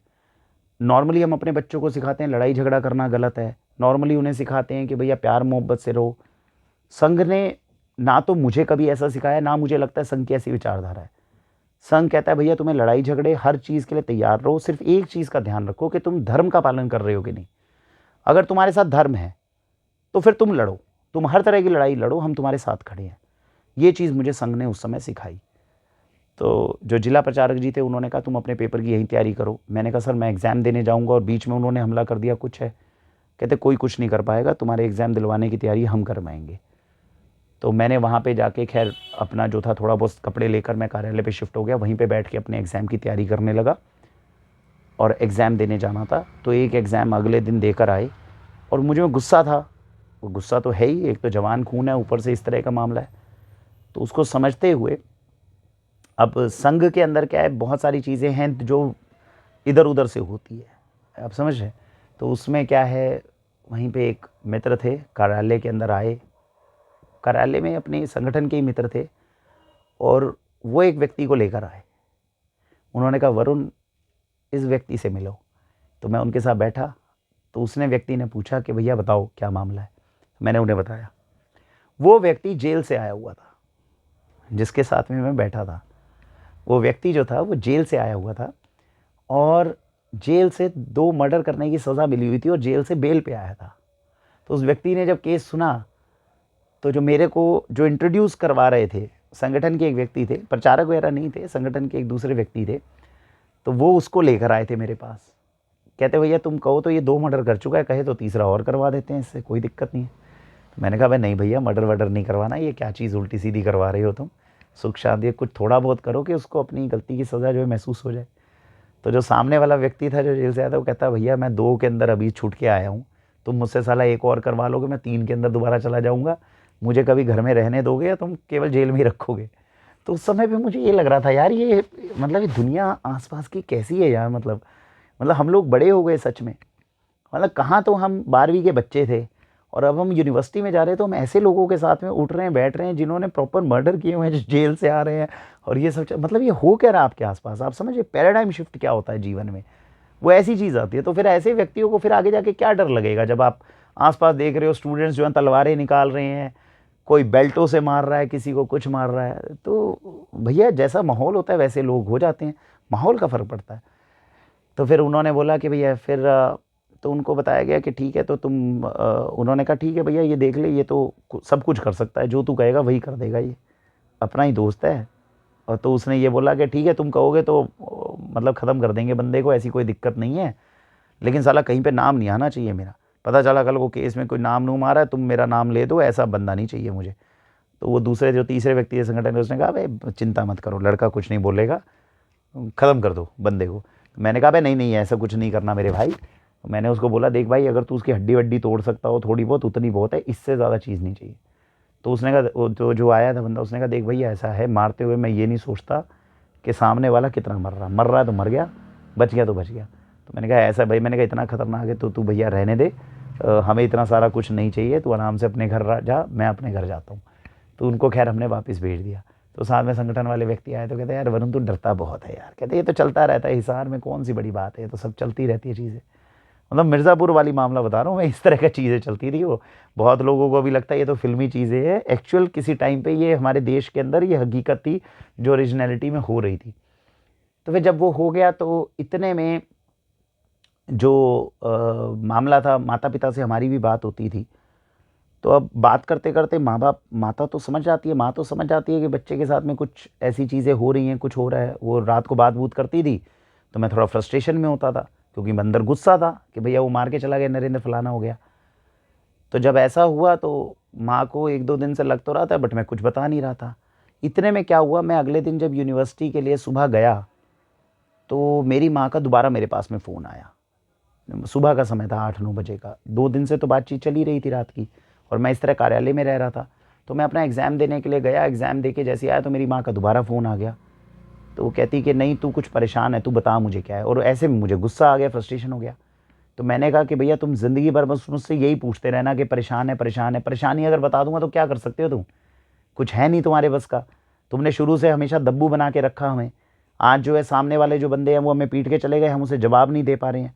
मैंने कहा अगर तुम में दम होता या कुछ होता तो आज तुम्हारी इतनी साख होती, तो आज कम से कम मैं सामने वाले को कुछ जवाब देता। ऐसा करके गुस्से में मैंने अपनी माँ को 4-5 बातें सुना दी। अब ये चीज़ बताती है, माँ की शक्ति बताती है कि कितनी होती है। मतलब हम लोग ना माता पिता को अंडर एस्टिमेट कर देते हैं कई बार। ईश्वर देखो किस किस के बाद क्या क्या ताकत देता है। तो मेरी माताजी जो थी वो आश्रम जाती थी पानीपत में, और आश्रम में जो थे उनकी एक सहेली थी, और जो उनकी सहेली थी उनका रिश्तेदार था मेरी यूनिवर्सिटी के अंदर वाइस चांसलर। सोचिए क्या चीज़ निकली मतलब। तो मेरी माताजी जो थी वो जब परेशान थी तो आश्रम गई तो उनकी सहेली उनके पास बैठी थी। वो कहती कि भाई क्यों परेशान हो? कहती भाई आज मेरे बेटे ने मुझे ये सब कुछ सुबह सुबह सुना दिया, और मैं अपने बेटे से बात कर रही थी, वो कहता कि यार इस तरह है, और उसका ना वहाँ पे कोई लड़ाई झगड़ा वगैरह हो गया है, और मुझे तो टेंशन हो रही है कि क्या होगा क्या नहीं होगा। और मैंने अपनी माँ को ये बोल दिया था कि मैं अगर तुम्हें ये बता दूं कि मेरा लड़ाई झगड़ा हो गया है, कल सुबह तुम गाड़ी लेकर आ जाओगे और मुझे वापस पानीपत ले जाओगे। तुमने आज तक मुझे लड़ना तो सिखाया नहीं, दबना और डरना ज़रूर सिखा दिया। ऐसे ताने दिए थे मैंने अपनी माँ को। तो मेरी माँ ने आश्रम में बैठे हुए साथ में जो दूसरी जो उनकी सहेली थी उनको ऐसे बता दिया। थोड़ा दुखी थी मेरी माँ। तो जो वो सहेली जिनको वो बता रही थी उनके रिश्तेदार मेरी गुरु जमेश्वर यूनिवर्सिटी के वाइस चांसलर निकले। उन्होंने कहा कि अच्छा कहाँ है आपका बेटा? उन्होंने कहा गुरु जमेश्वर। कहती तुमने कभी बताया नहीं वन्ना? वन्ना मेरी माता जी का नाम था। बताया नहीं वन्ना? वहाँ पे तो मैं कुछ कर सकती हूँ। कहते क्या कर सकते हो? कहते पता चल जाएगा। तो अगले दिन सुबह जो था वाइस चांसलर से जब आपकी जान पहचान निकल गई तो भैया ये केस तो जो वार्डन के पास था वो स्पीड अप हो गया, पूरी की पूरी यूनिवर्सिटी लाइनअप, और हमारा केस जो है वो वाइस चांसलर ऑफिस में सुबह 9 बजे लग गया। वाइस चांसलर साहब ने मुझे भी बुला लिया, नरेंद्र को भी बुला लिया, और कहा कि भैया हाँ भाई केस बताओ। केस बता दिया। तो उन्होंने नरेंद्र को से पूछा हाँ भैया कौन सी गुंडागर्दी छा रही है लड़के के पास में, तुम हॉस्टल में जाके गुंडागर्दी कर रहे हो? नरेंद्र को भी अंदाज़ा नहीं था कि ये केस जो है वाइस चांसलर के पास लग जाएगा। ये तो सारा दिन होते रहते हैं इस तरह की उठापटक और मारपीट। तो ये कैसे उठ गया? अब सबसे बड़ी दिक्कत ये आ गई कि यूनिवर्सिटी में वाइस चांसलर साहब ने उसको अल्टीमेटम दे दिया नरेंद्र को कि इनके माता पिता को बुलाओ तुरंत, और अगर ये चीज़ मतलब जो है उनको तुरंत इनका रेसिग्नेशन पकड़ाओ और इनका करियर ख़त्म करो। ये यूनिवर्सिटी में नहीं पढ़ेंगे, गुंडागर्दी करना चाहते हैं तो गुंडागर्दी करेंगे। अब नरेंद्र को भी इसकी उम्मीद थी नहीं थी, मुझे भी उम्मीद नहीं थी। तो वो जो एप्लीकेशन थी उनके माता पिता, अब मैं खुश, मैं ये खुश कि भैया ये कौन सा चमत्कार हुआ है। तो वो एक अलग बात है कि मैंने आज तक अपनी माँ की कभी तारीफ़ नहीं करी, लेकिन ये बात अटल सत्य है कि एक व्यक्ति चाहे अपनी माँ को अपनी सफलता के लिए श्रेय दे या ना दे, ये बात पक्का है कि उसको पल पल पे हर पग पग पे बचाने वाली उसकी माँ होती है। मेरी और मेरी माँ के रिश्ते ना हमेशा खटपट वाले रहे हैं, मतलब 36 का आंकड़ा रहा है। मैंने आज तक कभी अपनी माँ से ढंग से शायद बात करी हो नहीं। दिल से प्यार है, हरियाणा वाली बात होती है, हम लोग क्या है मुंह के ऊपर कड़वा बोलते हैं, अंदर से थोड़ा प्यार रखते हैं। तो माँ का तो बच्चे के लिए हमेशा रहेगा, हमारे भी दिल में प्यार है उनके प्रति। लेकिन मतलब मैंने वो चीज़ नहीं है जो एक आदर भाव सत्कार भाव है, बहुत कम मेरी माँ को मिला जितना मुझे मिलना चाहिए था। तो जब मैं गोविंदा की बात करता हूँ तो गोविंदा से सीखने लायक एक चीज़ बात यह है कि माँ के चरणों को धो धो के भी पी लो तब भी आप माँ के उपकार नहीं चुका सकते। लेकिन इस फिलॉसफी को कभी मैं फॉलो कर नहीं पाया। तो माँ का जितना वात्सल्य था, जितना मातृत्व था, वो मैंने मतलब खाकर हजम कर गया। मैंने कभी उसका एहसान ज़्यादा नहीं माना। तो ये तो मुझ में कमी है। तो ये मैं आज कैमरा में आपको इसलिए बता रहा हूँ क्योंकि ये कमी है मुझ में, मानना चाहिए। नॉर्मली मुझसे कभी कोई लोग कहते हैं ना तुम्हारे माता पिता के प्रति तुम्हारा क्या है, ठीक है भैया उनका काम था, उनका फ़र्ज़ था, कर लिया उन्होंने। मैं इतना ज़रूर कर लेता हूँ कि मैं जब अपने बच्चों के लिए कर रहा हूँ तो मैं उनसे वापस उम्मीद नहीं कर रहा, क्योंकि मुझे पता है मैं भी निकम्मा हूँ। निकम्मा इन अ सेंस, मैं ये नहीं समझता मेरे माता पिता ने मुझे पाल कर या मेरे लिए इतना सब कुछ करके कोई एहसान किया है। मेरे दिमाग में बैक ऑफ द माइंड ये रहता है माता पिता हैं, उन्होंने पैदा किया, उनका काम है पालना पुलना, पाल लिया तो क्या हो गया। तो ये चीज़ हो जाती है, इतना इतना फ़र्क है सोच के अंदर। तो जो मैं तो खुश था, मैंने कहा चलो यार ईश्वर ने बढ़िया ने भगवान ने सुनी। अच्छा भगवान पे थोड़ा बहुत भरोसा था, वो आगे और भी बताऊंगा मैं अध्यात्म की जर्नी में जब वीडियो बनाऊंगा। भगवान पे भी भरोसा कैसे बना। तार्किक दिमाग है मेरा, हर चीज़ में क्यों पूछने की आदत है मुझे। तो ये भगवान के अस्तित्व के ऊपर भी जितने क्यों मैंने पूछे हैं वो आज तक किसी ने नहीं पूछे। ये ईश्वर की माया है कि उसने मुझे हर क्यों का जवाब दिया है। जब आपको अध्यात्म के एपिसोड में मैं लेकर आऊँगा तब आपको ये एपिसोड्स बहुत अच्छे लगेंगे। आपको पता चलेगा मैंने क्या क्या एक्सपेरिमेंटेशन भगवान के होने पे की है। लेकिन भगवान जो मैं समझ पाया हूँ वो ये है, भगवान ये कहता है तू क्यों पूछ, कोई बात नहीं, तू गद्दारी मत कर। मतलब मैंने तेरे को जवाब दे दिया, उसके बाद में तू कह रहा है नहीं मैं नहीं मानूंगा, ऐसे नहीं। तर्क पे बात करेगा, मैं तेरे को तर्क में हिसाब से जवाब भी दूंगा, लेकिन मुकरियो मत। मेरे अंदर एक अच्छी बात है, मैं चीज़ों से मुकरता कम हूँ। अगर कमिटमेंट करी है और मैं मानता हूँ कि भैया ये गलती हुई, इसको फिर पूरा करना है, ऐसा करने की कोशिश भरपूर करता हूँ, ये बात है। तो मैं उस समय पे खुश था यूनिवर्सिटी के अंदर कि भैया चलो ये तो भैया केस एकदम अलग सा लग गया। नरेंद्र उतना ही ज़्यादा सरप्राइज होकर दुखी था कि यार घर वालों के बाद रिपोर्ट जाएगी। अच्छा नरेंद्र कोई गुंडा तो था नहीं बेचारा, वो तो यूनिवर्सिटी का, मैं भी टॉपर, वो भी टॉपर, वो भी पढ़ने लिखने वाला व्यक्ति, और पढ़ने लिखने वाले व्यक्ति की डिग्री के ऊपर आँच आ जाए तो ये उसको तो ऊपर नीचे कर देगी। कहीं ना कहीं नरेंद्र को ये समझ में आ गया कि यार ये काम जो है वो गलत हो गया, ये दिशा हमारी ठीक नहीं है जिस दिशा में हम आगे बढ़ रहे हैं। और नरेंद्र के पिताजी जो थे वो अगले दिन आ गए। मैं यूनिवर्सिटी में उस वक्त, अब क्या था, अब तो आप हॉस्टल में घूमो कहीं घूमो, क्योंकि वाइस चांसलर के पास लगा है। जो पहले साल के अंदर मेरी जो धाक यूनिवर्सिटी में बनी थी, ये तो दुगनी धाक हो गई। पहली बात तो कि भैया ये गुंडों से लड़ जाता है, बंदा शेर है, ऊपर से अब यूनिवर्सिटी में ये धाक हो गई कि वाइस चांसलर इसके रिश्तेदार है। तो अगर ऐसी धाक आपकी यूनिवर्सिटी में बन जाएगी तो अब आपसे कौन टकराएगा। तो गुंडे आपने दबा दिए, फर्स्ट ईयर में गुंडा दबा दिया था, और दूसरे ईयर की लड़ाई हुई उसके अंदर आपने दोबारा दबा दिया। तो आपसे तो लड़ने से पहले 4 बार सोचेगा कोई व्यक्ति। तो सोचिए सेकंड ईयर के अंदर क्या रुतबा होगा जो ईश्वर के आशीर्वाद से हमने यूनिवर्सिटी के अंदर कायम कर दिया था। अब मैं तो हॉस्टल हो कहीं और आराम से अपना बिंदास घूमो, पूरी यूनिवर्सिटी में चर्चे हैं कि भैया वरुण का केस लग गया वाइस चांसलर वरुण का रिश्तेदार, और फलाना ये चीज़ हो गई, और हम घूम रहे हैं भैया चौड़े में कि भैया हमारा तो हो गया। अगले दिन दोपहर में जो था नरेंद्र के एक दोस्त का हमारे पास में, मुकुल के पास में आया कि यार कुछ भी करके वरुण से तुरंत बात करा दे। मैंने बात करी तो उसने कहा वरुण यार कुछ भी हो तू बाहर आ जा, तू सुंदर नगर में यार एक जगह पे आ जा, हम मिलना चाहते हैं।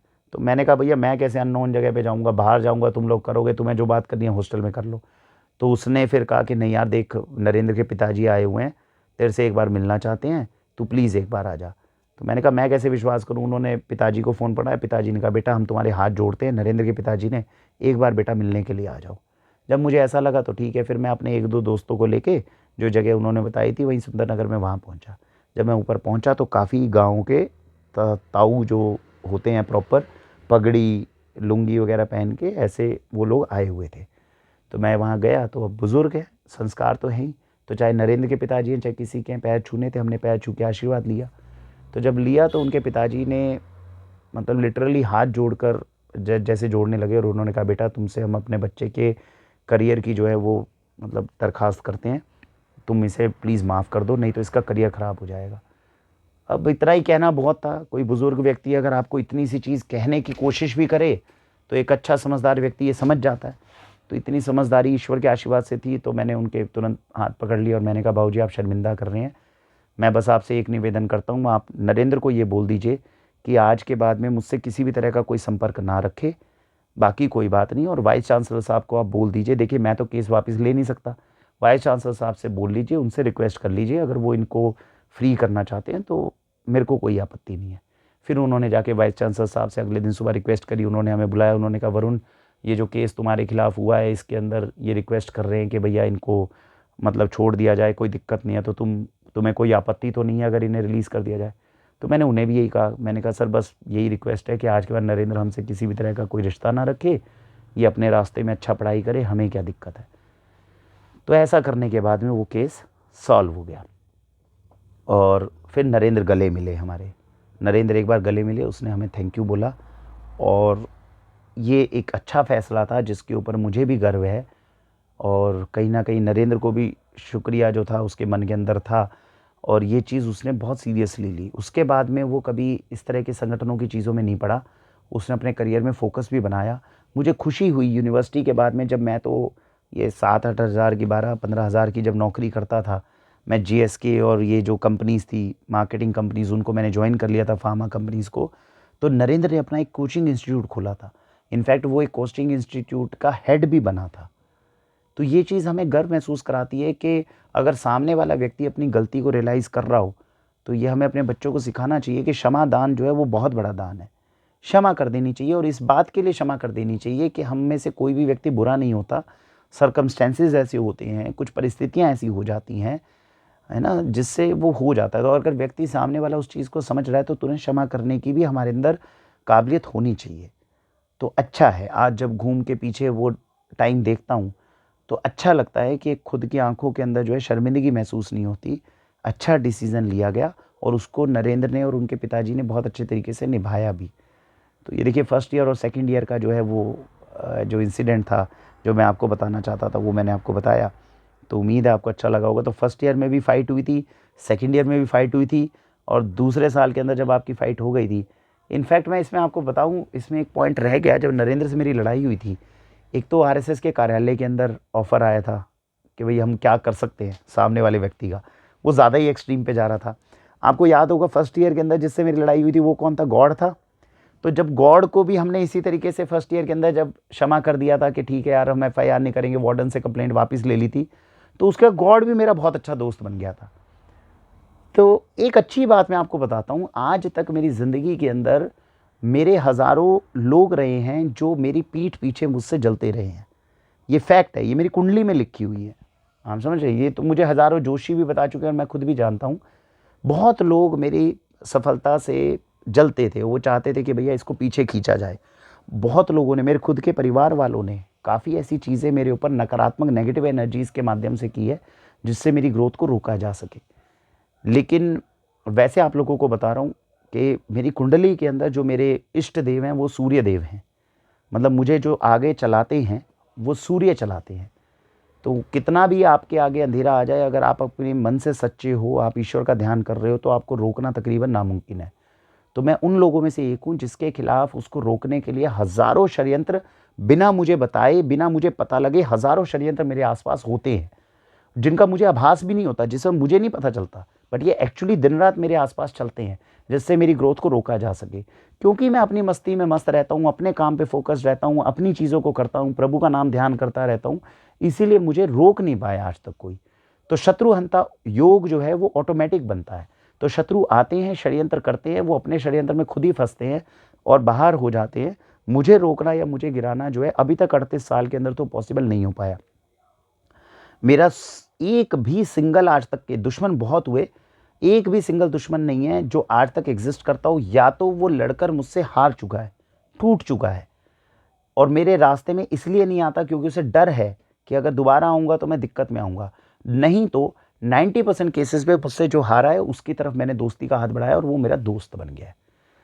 तो ये 2 तरह के लोग हैं। तीसरी तरह के लोग ऐसे बहुत हैं जो ये चीज़ चाहते ज़रूर हैं कि भैया मैं सफल ना हूँ, या वो चाहते हैं कि मैं असफल दिखूँ जीवन में। ऐसे लोग बहुत हैं चाहने वाले, लेकिन वो कभी मेरे मुँह पे आके कभी मुझे ये नहीं कहेंगे कि भैया तू असफल हो जा। वो अंदर मतलब मुँह से यही कहेंगे कि वो मेरे दोस्त हैं, तू आगे बढ़, फलाना बढ़। जानता मैं भी हूँ कि वो मेरी सफलता से जो है ज़्यादा खुश नहीं हो पाएँगे। इसमें उनकी गलती नहीं है, ऐसा नहीं है वो लोग बुरे हैं। परिस्थितियाँ बता रहा हूँ, ग्रह की परिस्थितियाँ कैसी होती है, व्यक्तित्व की परिस्थितियाँ कैसी होती है, वो चीज़ बता रहा हूँ। तो ये चीज़ें रही हैं। तो इसके अंदर मैं नरेंद्र के केस में बता रहा हूँ, जब ये इंसिडेंट हो रहा था पेपर वाला, तो उस समय पे जब गॉड को पता चला यूनिवर्सिटी में, क्योंकि यूनिवर्सिटी में बातें पता चलती हैं, तो गॉड को पता चला, तो फर्स्ट ईयर में जिससे लड़ाई हुई थी वो गॉड सेकंड ईयर में मेरे पास आया था और उसने बोला था, उसने मुझे ऑफ़र क्या दी थी, कहते यार उसकी हिम्मत कैसे हुई तुझे उठाने की, तू एक बार बोल, उठाकर साले को बाहर किसी वो जगह पे ले जाएंगे। उसकी ऑफ़र भी ज़्यादा खतरनाक थी। मैं आपको भी बताता हूँ उसकी ऑफ़र क्या थी। तो गॉड ने बोला था तू बस एक बार बोल, कुछ नहीं चाहिए, सब कुछ काम मैं अपने आप कर लूँगा।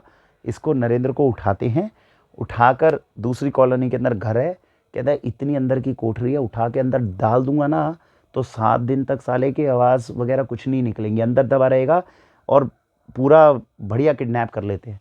तो मैंने उसको भी हाथ जोड़े, मैंने कहा भैया ऐसे ऐसे कांड मत करो, साला तुम तो उठा के उसको कोठरी में डालोगे, किडनैपिंग का केस मेरे ऊपर लग जाएगा। तो इतनी सूझबूझ थी, ये हमें बच्चों को सिखाना चाहिए। इस वीडियो से अगर आप अपने बच्चों के साथ देख रहे हैं तो आप इस चीज़ का लाइव एग्जाम्पल उनको दें कि भैया जब ऐसी चीज़ें हो रही थी तो हमने उस समय पे, जब गैर कानूनी इल्लीगल काम की हमारे पास ऑफ़र आई थी, तो हमने उस रास्ते को अपनाया नहीं था।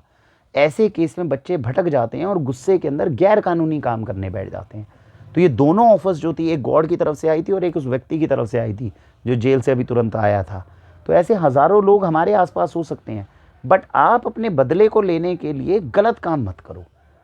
पॉजिटिविटी के अंदर विश्वास करो, प्रभु पे विश्वास करो, जो जायज़ लीगल तरीका है उसके साथ थोड़ा आगे बढ़ो, है ना, तो सफलता मिल जाएगी। मेरा अनुभव यही कहता है। तो ये चीज़ बच्चों को सिखाने की है, जो बच्चों को सीखना चाहिए। कई बार गुस्से में नेगेटिव चीज़ें हम कर देते हैं, मत करो। आप खुद का भी सत्यानाश कर लोगे, दूसरे का भी सत्यानाश करोगे।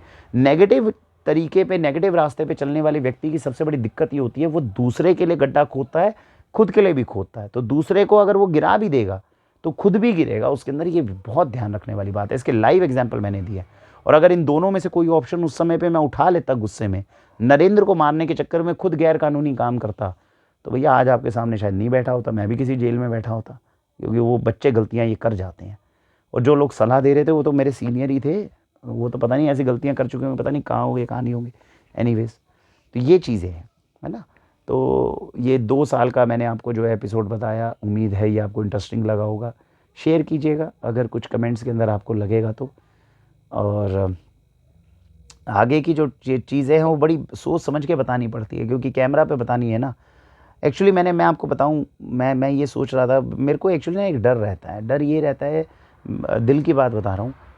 देखो, व्यक्ति तो मैं बुरा नहीं हूँ, अच्छा व्यक्ति हूँ।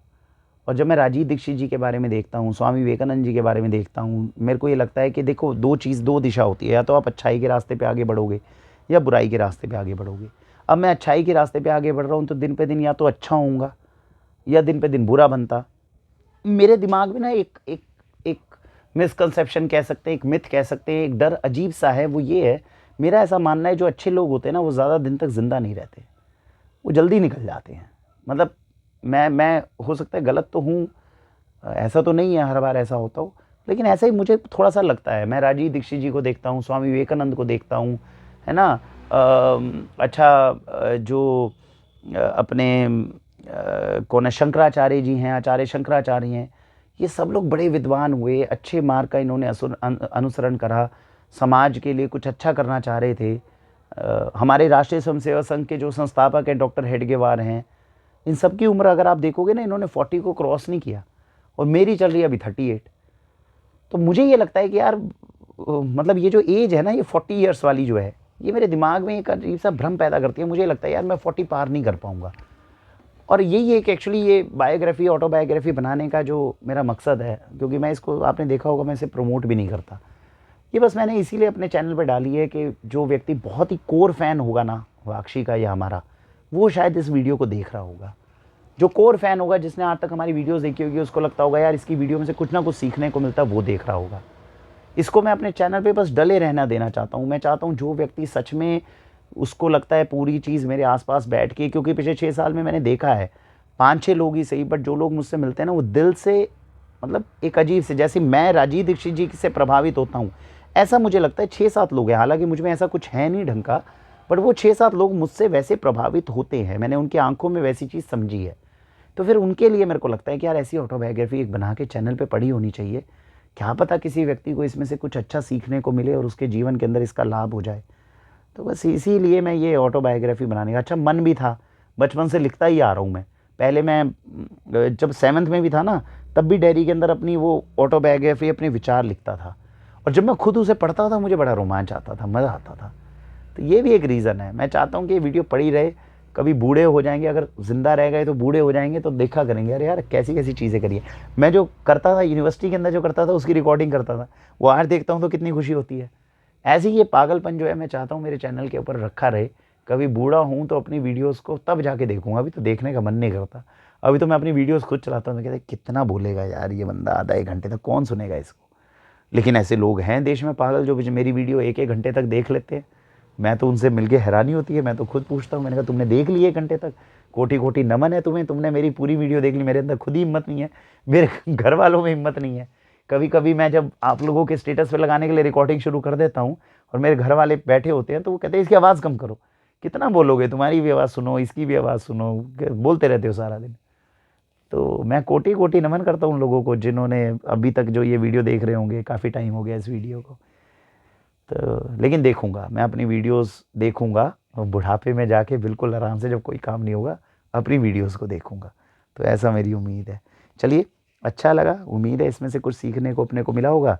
और ये सेकंड जो वो 3rd एपिसोड है मेरे ख्याल से हमारा, ये मैंने आपको बताया, उसके लिए बहुत बहुत धन्यवाद। भारत वंदे मातरम।